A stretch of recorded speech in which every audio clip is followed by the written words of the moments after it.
This is kind of like the ultimate test, right? New VRX Pro and an air unit. Well, check this out. And look where we are. G'day, Stu from UAVfutures here, and Caddx just released some big updates to their Ascent lineup, and that's what we're going to look at today. We have the Ascent Pro VRX, which is doing some really cool things, and we also have this absolute mud pile, but inside here is their new Ascent Lite Plus VTX as well. Now, it's a pretty detailed video, so what we're going to do in this one, we're going to break it down. I'm going to show you exactly the new features that you get here, some crazy things like 120 frames per second, 1080p, better antennas, and also the 500 milliwatts and stuff that you get inside the VTX, plus a tiny little form factor. We're going to push the system to its limits, put it in some tricky flying situations, as well as doing a side-by-side comparison so you can see the exact difference between, hey, here's the upgraded version and the standard version as well. You also get to find out why mine is absolutely covered in mud. It's somewhere in here. Listen. Now here they are both on the bench. We're going to talk about the VRX Pro first. We're going to compare it to the base version as well. And then we're going to talk about this little tiny air unit, which is a bit of a different shape here I've got in my Lightning V3. That's where we'll talk about the Walk-Snail Lite Plus. So side by side with the VRXs we've got right here. This is the base version. This is the upgraded version, the Pro.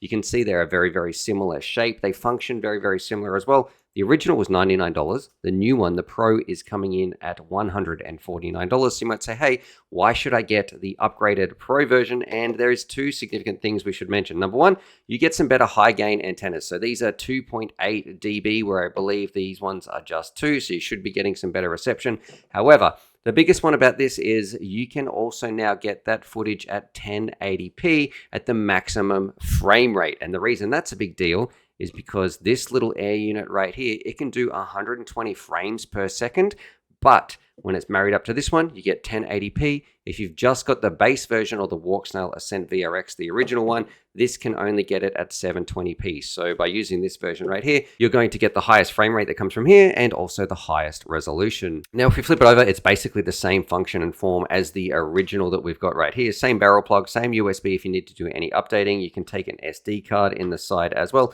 And we've got our full-size HDMI port. It's got these little threads here, which are important because you're going to need to screw these down and put them on like a ground station right there. However, it's still pretty annoying if you want to just fly around and mount these to your goggles. You do have these little sticky pads and they give you some options if you want to stick it to something, but it is a pretty big chunky unit, especially if you're going to be hanging it off the front of the goggles. This is one of the biggest problems I have with it. Now look, it does come with some little things in the box, but look, this isn't an unboxing. However, one of the things you do get and you're going to need is this right here. This is the HDMI cable that you're going to be using to connect your VRX Pro to your goggles. But what completely makes my mind explode is, why don't they make it so this cable fits these goggles right here? That's right, Caddx didn't seem to listen. We want a better cable when it comes to this because you're going to need to get a new cable if you want to connect it up to your flagship Caddx goggles. Luckily for me, I've got a run cam cable, and I do suggest getting one that's a little bit longer as well. So you've got a full-size HDMI on one side, and then on the other side, you have one that's going to fit something like your Sky Zone. So we'll put this to the side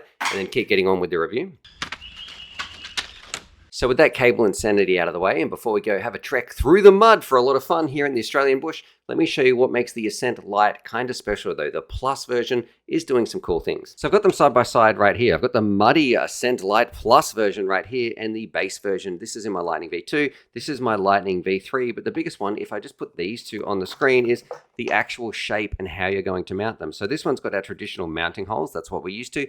This is about $35, I believe. However, this one right here, it is coming in at $39 and it's a totally different shape. So you're going to need to get a little bit creative when it comes to mounting it inside your craft. And I want to make it really clear that I'm not saying that this new shape is a bad thing. I think you're going to find, especially if you're building some really, really tiny little aircraft or tiny little things that you want to fly around, having a smaller and smaller footprint of your digital VTX means we can stick it in more places. Look, I just used a little rubber band in this one and a little bit of tape, and it was fine to go. But I can understand some people are not going to like that. Now, let me tell you the best part about this. Biggest reason that I like this, it's that it can go up to 500 milliwatts, where the traditional one, it went up to 100 milliwatts. This one right here, you can absolutely boost that power out, and it can also do it at 120 frames per second. So we have the most power they got, and also we have a higher frame rate than what we have on our traditional one. And then when you marry this up to something like this VRX Pro, that means that you are getting the highest resolution, 120 frames per second, at also the highest resolution at 1080p. And we now have audio when you're flying these things around. So if you like to hear the screaming of motors through the air, well, then this one's going to be for you. Now let's go run around in the Australian bush and freak out about snakes and lose our quads. So let's do it. We'll fly it around, and then you're going to see the side-by-side comparison. And then at the end, I really want to demonstrate what it's like doing the update, because I actually think that's better than DJI. Like, it just seems to work a bit better. Radio out here in the field. Let's do it with the... I thought that was a snake. That's something you got to be careful of. It was a stick. Pure panic. To see what it's like in a real flight test condition, because it's a little bit rainy today, it's a little bit windy, and we've got an awesome place to see what it's like with some penetration, some trees and bushes to go behind as well, to just see how strong that signal is. Plus, after this test, you're going to see a side-by-side comparison on what is it like with the Ascent standard VRX and if there's any differences at all. Anyway, enough rambling. Let's get to good stuff and go for a flight. Now, I apologize if this framing isn't correct, because I got to be attached to this ground station. There's no easy way to mount this while I'm flying, so I've got the Ascent VRX right there. We're going to hook it up with HDMI, go for a rip. Let's do it.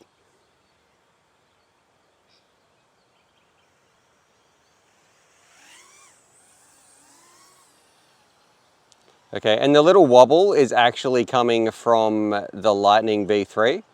So I'm just going to get a little bit of a feel. I also get the same wobble when it comes to DJI as well, but it does feel clear. I don't feel like there's as much smearing.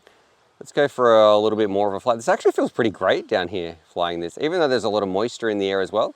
I think the colors look better. This could all be placebo. We're gonna have to wait and see what happens when we compare them side by side, but let's go for a flight through this way. And I need to remember that I'm tethered to this ground station, and there's a lot of water on the ground, so I don't want it to drop out or anything like that. And it is doing like a bit of a focus mode in the middle. So getting to about here, I'm going to come back because I don't think I could fly past there. I am noticing the latency, especially when that antenna is on the back of the craft, and it's still pretty blocky here. Hopefully that's going to come through in the DVR as well. And now we're back to being good. Let's double check these power settings here. So we'll come in for a landing. Okay, let's boost this transmit power. That's probably a bit better here on 25 milliwatts. Might have been a little bit low. And we're away. This is looking a bit better. We'll go see if we get some of those other range dropouts or the little pixelation that was sort of happening as the image was breaking up.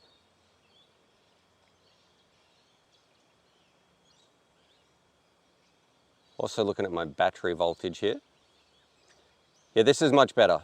Okay, so 25 milliwatts it was breaking up here. Here we've cranked it up a bit, and this is well past what I would expect from traditional Ascent anyway. All right, we're starting to get that focus mode. It did sort of drop off pretty quickly. I'm going to turn around here because I don't know if I'll be able to get it back here. I can't see. Oh, I think I might have lost it. Uh-oh. Telemetry lost. I have lost it. We're going to go and try and find this. This day just got a whole lot worse. Okay.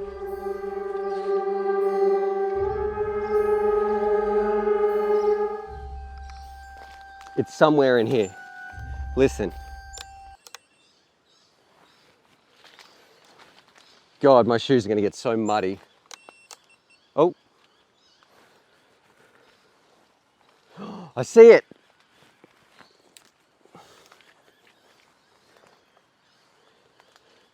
There it is. Oh God, look at it. Look at it, the things we do, woo!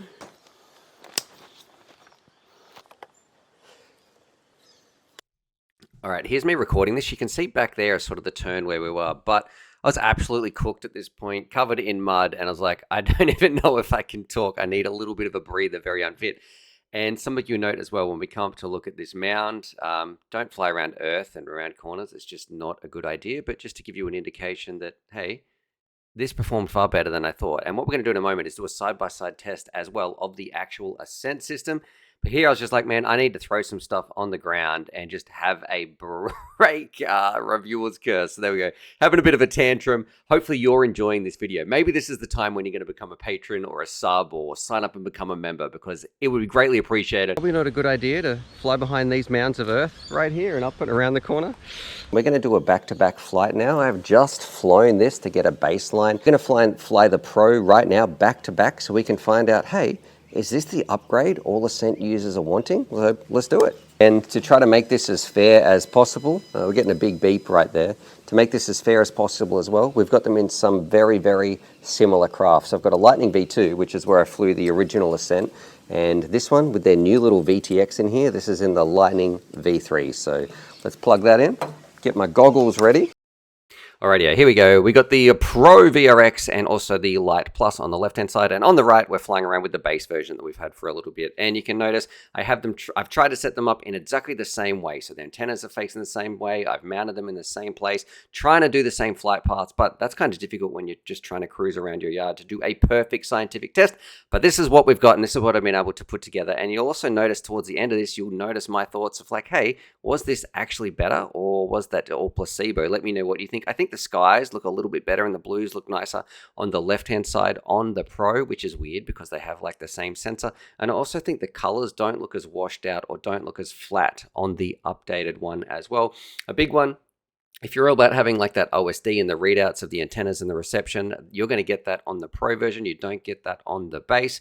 And I do think that you get better reception as well. And I should mention that if you boost this right up to like its maximum power levels, of course you're going to go further. So it can go up to 500 milliwatts on the Pro version. But I think the best part is that both of these offer some upgrades over what we currently have. So even if you just get like the air unit, well, the new air units can go up to higher milliwatts, so you're going to be able to go further, get better range. And if you marry that up also with the new Pro VRX, you're going to have like a better resolution as well. And you're going to be able to get those 120 frames per second at either 1080p, or even if you got the base version, you still get it at that 720. And then the crazy part, which is not going to be for everybody, you can get the audio. So now we have a way to record our audio, which we previously couldn't do. So that is pretty cool as well. And when you look at it for like maybe the new VTX is $3-4 over the original, I think it's a great upgrade. Is this just placebo? Am I imagining things, or is this like an actual upgrade? Now, I've plugged this in right here. Luckily, look, we've got no fire because this is still my muddy version. But going through, I just want to show you some of the menu settings. That, of course, you can play some things back. You've got your 3 channels right here, and it is going to frequency hop. Means if it's really, really messy or it's got a noisy environment, this is going to automatically select a better channel while you are flying around. You can adjust your transmit power, you know, your resolution, your bandwidth, your frame rate, all these things you can adjust in here. And it's really easy on the outside, and you can also hit this little button to start your recording. So the menu system is really, really straightforward. It's really, really easy. I don't think you have to worry about it. And I like that the fan doesn't sound like it's going to explode in the Pro version as well. So now I just want to give credit where credit is due. So this is the Caddx PC tool. It makes updating things really, really easy. I've simply plugged it in by USB. I've powered the device. We're going to click connect. I'm going to actually update my firmware because there is a new one I've downloaded. I'm going to drag it over. The official ones will all be in the link down below. This is probably a beta one, but anyway, here it is. And we're going to click upgrade, blah, blah, blah. Fingers crossed that this all works. And it just seems to, previously in my own experience, it's gone really well. It makes it really simple, and it also recognizes the USB pretty quickly, which doesn't happen all the time, I must say, when it comes to DJI. So in this regard, I think Caddx is actually doing better than the DJI when it comes to the ease of, you know, updating things. And you also don't need to log in or any of that other garbage that often you need to do when you're updating your DJI products. Time to say, oh, just while this is finished, this is probably a perfect time to say, hey, if you like this video and the content that you are seeing on this channel, and you appreciate what we do here at UAVfutures, and you like the beeping of this Caddx Ascent to let me know that it's done, please become a member today. If you think that I've earned your like $3 or $4, please sign up. It'll be greatly appreciated and help support the channel and spread this love of FPV with as many people as possible. And as a bonus, there's also some bonus videos down there that only members can watch. So go check that out. Anyway, let's continue with the video. Big one, would I recommend this product? I want to be clear, look, there's probably an affiliate link down below. If you don't like that and you think, Stuart, I'd prefer to punch you in the face, just simply Google it without using that affiliate link. But this is what I think about the VRX Pro and also the latest Lite Air unit. To be honest, I really like both of them. Even though I lost it and it crashed and it went into the mud and went into the mangroves and I was freaking out about snakes, I think the way that it performed was probably as good as everything else that we're going to see, especially when you're flying that low, flying that close to the ground, behind some mounds and around the earth. that's kind of on me for pushing the system that far. For everyday flying, I think you can go up to like 8 kilometers they've got now. Like that's the max range that people are using with the Ascent Lite Pro. And the Plus version, I like that you can go up to 500 milliwatts. You can get up to 1080p that's streaming in at 120 frames per second. So many numbers on the screen. And like it's $150 or $149. And the new little Lite Plus Air unit, which is like a camera, antenna, and also the VTX inside, for like $39, like only a $5 increase.